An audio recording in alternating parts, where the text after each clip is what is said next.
नमस्कार, सत श्री अकाल, आदाब। कैसे हैं मेरे प्यारे दोस्तों? उम्मीद है आप सब अच्छे होंगे। मैं भी बहुत अच्छी हूँ। तो दोस्तों, आज मैं आपके लिए कहानी लेकर आई हूँ इश्किया। तो आइए दोस्तों, कहानी शुरू करते हैं। और दोस्तों, अगर आपने मेरा चैनल सब्सक्राइब नहीं किया है तो प्लीज़ मेरा चैनल सब्सक्राइब करें, लाइक करें, कमेंट करें। और आपको मेरी कहानी कैसी लगती है दोस्तों ज़रूर बताएं। और आपको किस तरह की कहानी पसंद है वो भी मुझे आप ज़रूर बताएं। तो चलिए दोस्तों, कहानी शुरू करते हैं। कहानी का नाम है इश्किया कहानी। मेरे मुतल्लिक आम लोगों को ये शिकायत है कि मैं इश्किया कहानियाँ नहीं लिखता। मेरे अफसानों में चूंकि इश्क और मोहब्बत की चाशनी नहीं होती, इसलिए वो बिल्कुल सपाट होते हैं। मैं अब ये इश्किया कहानी लिख रहा हूँ ताकि लोगों की ये शिकायत किसी हद तक दूर हो जाए। जमील का नाम अगर आपने पहले नहीं सुना होगा तो अब सुन लीजिए। इसका तारुफ मुख्तसर तौर पर कराए देता हूँ। वो मेरा लंगोटिया था। हम इकट्ठे स्कूल में पढ़े, फिर कॉलेज में एक साथ दाखिल हुए। मैं एमए में फेल हो गया और वो पास। मैंने पढ़ाई छोड़ दी मगर उसने जारी रखी। डबल एमए किया और मालूम नहीं कहाँ गायब हो गया। सिर्फ इतना सुनने में आया था कि उसने एक 5 बच्चों वाली माँ से शादी कर ली थी और आबादान चला गया था। वहाँ से वापस आया या वहीं रहा, इसके मुतल्लिक मुझे कुछ मालूम न था। जमील बड़ा आशिक मिजाज था। स्कूल के दिनों में उसका जी बेकरार रहता था कि वो किसी लड़की की मोहब्बत में गिरफ्तार हो जाए। मुझे ऐसी गिरफ्तारी से कोई दिलचस्पी नहीं थी, लेकिन उसकी सरगर्मियां जो इसके मुतल्लिक होती बराबर हिस्सा लिया करता था। जमील दराज कद का नहीं था मगर अच्छे खद्दो खाल का मालिक था। मेरा मतलब है कि उसे खूबसूरत न कहा जाए तो उसके कबूल सूरत होने में शको शुबा नहीं था। रंग गोरा, सुर्खी माइल, तेज तेज बातें करने वाला, बला का जहीन, इंसानियत नफ्सियात का तालिबे इलम, बड़ा सेहतमंद। उसके दिलो दिमाग में सिमने बुलुगत तक पहुँचने से पहले के कुछ अरसा पहले ही इस करने की ज़बरदस्त ख्वाहिश पैदा हो गई थी। उसको गालिब के इस शेर का महफूम अच्छी तरह मालूम था। इश्क पर जोर नहीं है ये तो वो आतिश है गालिब की, लगाए न लगे और बुझाए न बुझे। मगर इसके बरअक्स वो ये आग खुद अपनी माचिस से लगाना चाहता था। उसने इस कोशिश में कई माचिसें जलाई। मेरा मतलब है कई लड़कियों के इश्क में गिरफ्तार हो जाने के लिए नित नए सूट सिलवाए, बढ़िया से बढ़िया टाइयाँ खरीदी, सेंट की सैकड़ों कीमती शीशियाँ इस्तेमाल की। मगर ये सूट, टाइयाँ, सेंट उसकी कोई मदद न कर सके। मैं और वो दोनों शाम को कंपनी बाग का रुख करते। वो खूब सजा बना होता, उसके कपड़ों से बेहतरीन खुशबू निकल रही होती। बाग की रविशों पर मुतअद्दिद लड़कियां बदसूरत, खूबसूरत, कबूल सूरत महक हिराम होती थी। वो इनमें से किसी एक को अपने इश्क के लिए मुंतखब करने की कोशिश करता मगर नाकाम रहता। एक दिन उसने मुझसे कहा, सादत, मैंने आखिरकार एक लड़की चुन ही ली है। खुदा की कसम, चंदे आफताब चंदे महताब है। मैं कल सुबह सैर के लिए निकला। बहुत सी लड़कियां माई के साथ स्कूल जा रही थी। उनमें एक बुर्कापोश लड़की ने जो अपनी नकाब हटाई तो उसका चेहरा देखकर मेरी आंखें खीरा हो गई। क्या हुस्न व जमाल था। बस मैंने वहीं फैसला कर लिया कि जमील, अब मजीद तगो दो छोड़ो, इस हसीना के इश्क में तुम्हें गिरफ्तार होना चाहिए।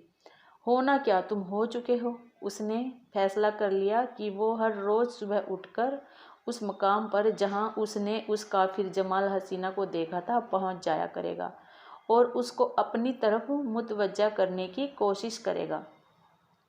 उसके लिए उसके जहीन दिमाग ने बहुत से प्लान सोचे, एक जो दूसरों के मुकाबले में ज़्यादा काबिल अमल और जूद असर था।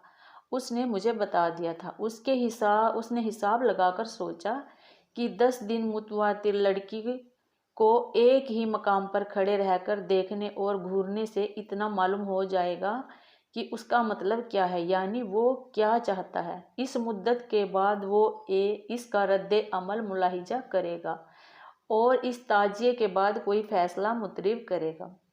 ये अलग था कि वो लड़की उसका देखना घूरना पसंद न करे। माई से या अपने वालिदैन से इसके गैर अखलाकी रवैये की शिकायत कर दे। यह भी मुमकिन था कि वो राजी हो जाती।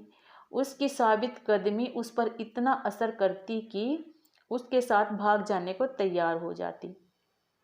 जमील ने तमाम पहलुओं पर अच्छी तरह गौर कर लिया था, शायद ज़रूरत से ज़्यादा, इसलिए कि दूसरे रोज़ जब वो अलार्म बजने पर उठा तो उसने उस मकाम पर जहाँ उस लड़की से उसकी पहली मर्तबा मुठभेड़ हुई थी जाने का ख्याल तर्क कर दिया।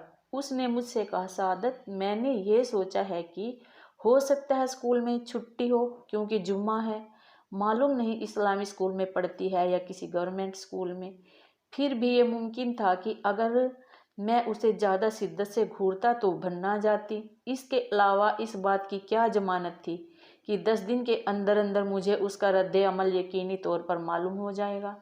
बफ़र्ज़ मुहाल वो रजामंद हो जाती, मेरा मतलब है मुझे बिल मुसाफा गुफ्तगू का मौका दे देती, तो मैं उससे क्या कहता? मैंने कहा, यही कि तुम उससे मोहब्बत करते हो। जमील संजीदा हो गया।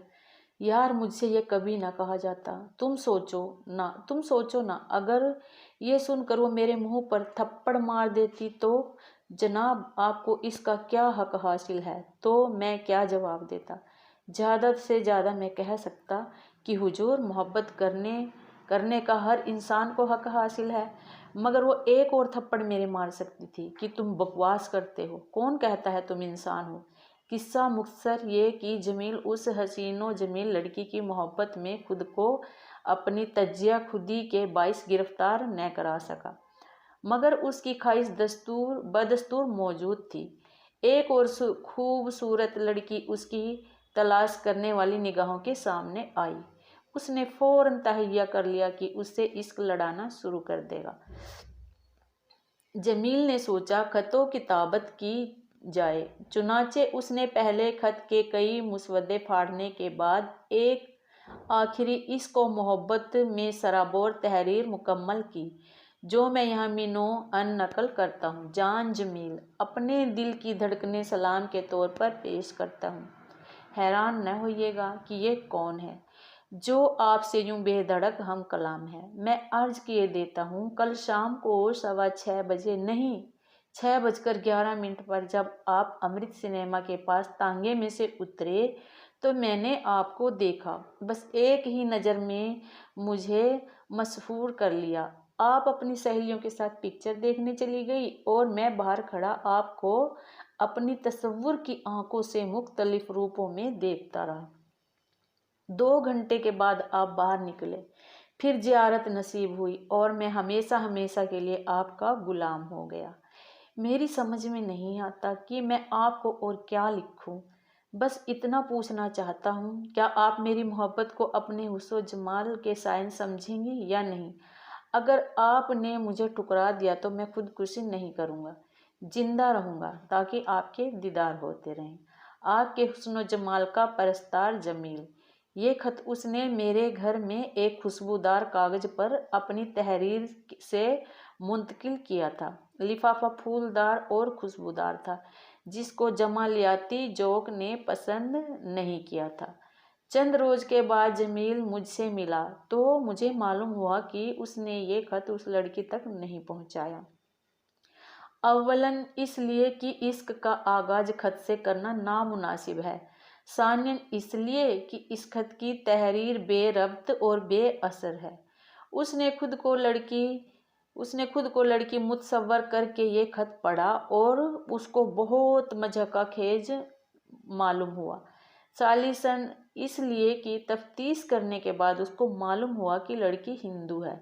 ये मरहला भी शुरू होने से पहले ही ख़त्म हो गया। उसके घर में मेरा आना जाना था। मुझसे कोई पर्दा वगैरह नहीं था। हम घंटों बैठे पढ़ाई या गपबाजियों में मशगूल रहते। उसकी 2 बहनें थीं, छोटी छोटी। उसने बड़ी बचकाना किस्म की पुरलुत्फ बातें होती थी। उसकी मौसी की एक इंतहा दर्जे की सादा लोह लड़की अजरा थी। उम्र यही कोई 17-18 वर्ष होगी। उसका हम दोनों बहुत मजाक उड़ाया करते थे। जमील की जब दूसरी कोशिश भी बार आवार साबित न हुई तो वो 2 महीने तक खामोश रहा। इस दौरान में उसने इसमें गिरफ्तार होने की कोई नई कोशिश न की, लेकिन इसके बाद उसको एकदम दौरा पड़ा और उसने एक हफ्ते के अंदर अंदर 5-6 लड़कियां अपनी इसकी बंदूक के निशाने के तौर पर मुंतखब कर ली। पर नतीजा वही डाक के 3 पात। सिर्फ 4 लड़कियों के मुतल्लिक मुझे उसकी इश्किया मुहिम के बारे में इल्म है। पहली ने, जो उसकी दूर दराज की रिश्तेदार थी, अपनी माँ के जरिए उसकी माँ तक ये अल्टीमेटम भिजवा दिया कि अगर जमील ने उसको फिर बुरी नज़र से देखा तो उसके हक में अच्छा न होगा। दूसरी गौर से देखने पर चेचक के दागों वाली निकली। तीसरी उसकी 6-7वें रोज एक कसाई से मंगनी हो गई। चौथी का उसने एक लंबा इश्किया खत लिखा जो उसकी मौसी की बेटी अजरा के हाथ आ गया। मालूम नहीं किस तरह। पहले जमील उसका मजाक उड़ाया करता था, अब उसने उड़ाना शुरू कर दिया। इतना कि जमील का नाक में दम आ गया। जमील ने मुझे बताया, ये अजरा, जिसे हम बेवकूफ़ी की हद तक सादा लोह समझते हैं, सख्त जालिम है, सब समझती है। जिस लड़की को मैंने खत लिखा और गलती से अपने मेज के दराज में रख कर ये सोचने में मशगूल था कि वो इसका क्या जवाब लिखेगी, ये कमबख्त जाने कैसे ले उड़ी। अब उसने मेरा नातका बंद कर दिया है। बज औकात ऐसी तल्ख बातें करती है कि मुझे रुलाती है और खुद भी रोती है। मैं तो तंग आ गया हूँ। उससे बहुत ज़्यादा तंग आकर उसने अपने इसकी मुहिम और तेज कर दी। उसकी अब की उसने 14 लड़कियां चुनी, मगर अच्छी तरह गौर करने के बाद उनमें से सिर्फ एक बाकी रह गई। 10 उसके मकान से बहुत दूर रहती थी, जिनको हर रोज़ हतमी तौर पर देखने के मुतल्लिक उसका दिल गवाही नहीं देता था। 2 ऐसी थी जिनका खानदानी होने के बारे में उसे शुबा था। 12 हुई। 13वीं ने एक दिन ऐसी बुरी तरह घूरा कि उसके ओसान खता हो गए। 14वीं, जो 14वीं का चांद थी, मुख्तलिफ हो जाती, मगर वो कमबख्त कम्युनिस्ट थी। जमील ने सोचा कि इसका इल्तिफात हासिल करने के लिए वो ज़रूर कम्युनिस्ट बन जाता। खादी के कपड़े पहनकर मजदूरों के हक में 10-12 तकरीरें भी कर देता। मगर मुसीबत ये थी कि उसके वालिद साहब रिटायर्ड इंजीनियर थे। उनकी पेंशन यकीनन बंद हो जाती। यहाँ से नाउम्मीदी हुई तो उसने सोचा कि इश्कबाजी फिजूल है, शराफत यही है कि वो शादी कर ले। इसके बाद अगर तबीयत चाहे तो अपनी बीवी की मोहब्बत में गिरफ्तार हो जाए।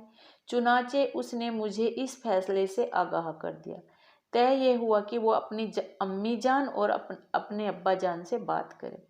बहुत दिनों की सोच विचार के बाद उसने इस गुफ्तगू का मुसवदा तैयार किया।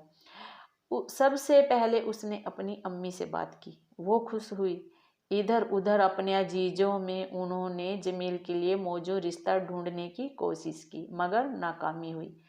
पड़ोस में खान बहादुर साहब की लड़की थी, एमए, बड़ी जहीन और तबीयत की बहुत अच्छी, मगर उसकी नाक चपटी थी। खाला की बेटी हुस्नारा थी, पर बेहद काली।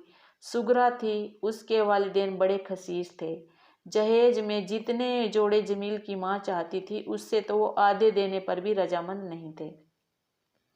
अजरा का तो कोई सवाल ही नहीं पैदा होता था। जमील की माँ ने बड़ी कोशिशों के बाद रावलपिंडी के एक मुअज्जर और मुतवल खानदान में लड़की से बातचीत तय कर ली। जमील अपनी नाकाम इश्कबाजियों से इस कदर तंग आ गया था कि उसने अपनी माँ से ये भी न पूछा कि शक्ल सूरत कैसी है। वैसे उसने अपने जिंदा तस्वुर में इसका अंदाज़ा लगा लिया था और मुफसल तौर पर सोच लिया था कि वो उसकी मोहब्बत में किस तरह गिरफ्तार होगा। ये सिलसिला काफ़ी देर तक जारी रहा। मैं खुश था कि जमील की शादी हो रही है, जिसका नाम गालिबन शरीफा था। उसकी मंगनी हो गई। इस तकरीब पर उसे ससुराल की तरफ से हीरे की अंगूठी मिली। वो हर वक्त पहने रहता। इस पर उसने एक नज़म भी लिखी, जिसका कोई शेर मुझे याद नहीं। एक बरस सोचता रहा कि उसे अपनी दुल्हन को कब यहाँ लाना चाहिए। आदमी चूँकि आज़ाद और रोशन ख्याल किस्म का था, इसलिए उसकी ख्वाहिश थी कि माँ बाप से अलहदा अपना घर बनाए। ये कैसा होना चाहिए, उसमें किस डिज़ाइन का फर्नीचर हो, नौकर कितने हो, माहवार खर्च कितना होगा, सास के साथ उसका क्या सलूक होगा, इन तमाम उमूर के बारे में उसने काफ़ी सोच विचार की। नतीजा ये हुआ कि लड़की वाले तंग आ गए। वे चाहते थे कि रुखसती का मरहला जल्द अज जल्द तय हो। जमील इस बारे में कोई फैसला न कर सका, लेकिन उसकी अम्मी ने एक तारीख मुकर्रर कर दी। कार्ड वार्ड छप गए। वलीमे की दावत के लिए ज़रूरी सामान का बंदोबस्त कर लिया गया। उसके वालिद बुजुर्गवार शेख मोहम्मद इस्माइल साहब रिटायर्ड इंजीनियर बहुत मसरूर थे, मगर जमील बहुत परेशान था, इसलिए कि वो अपने बनने वाले घर का आखिरी नक्शा तैयार नहीं कर सका था। रुखसती की तारीख 9 अक्टूबर की सुबह को मुँह अंधेरे जमील मेरे पास सख्त इज्तिराब और कर्ब के आलम में आया और उसने मुझे ये खबर सुनाई कि उसकी मौसी की लड़की अजरा ने, जो बेवकूफ़ी की हद तक सादा लौह थी, खुदकुशी कर ली है, इसलिए कि वो जमील से वालाना इश्क था। वो बर्दाश्त न कर सकी कि उसके महबूब ओ माबूद की शादी किसी और लड़की से हो। इस जिम्न में उसने जमील का नाम खत में लिखा, जिसकी इबारत बहुत दर्दनाक थी। मेरा ख्याल है कि यह तहरीर यादगार के तौर पर उसके पास महफूज होगी। तो दोस्तों, कहानी आपको कैसी लगी? उम्मीद है अच्छी लगी होगी। अगर दोस्तों आपको कहानी अच्छी लगी होगी तो प्लीज़ प्लीज़ मेरा चैनल सब्सक्राइब करें, लाइक करें, कमेंट करें और दोस्तों कहानी को ज़रूर पढ़ें, अपने दोस्तों को शेयर करें अगर आपको अच्छी लगी होगी तो। थैंक यू दोस्तों, हमेशा स्वस्थ रहें, खुश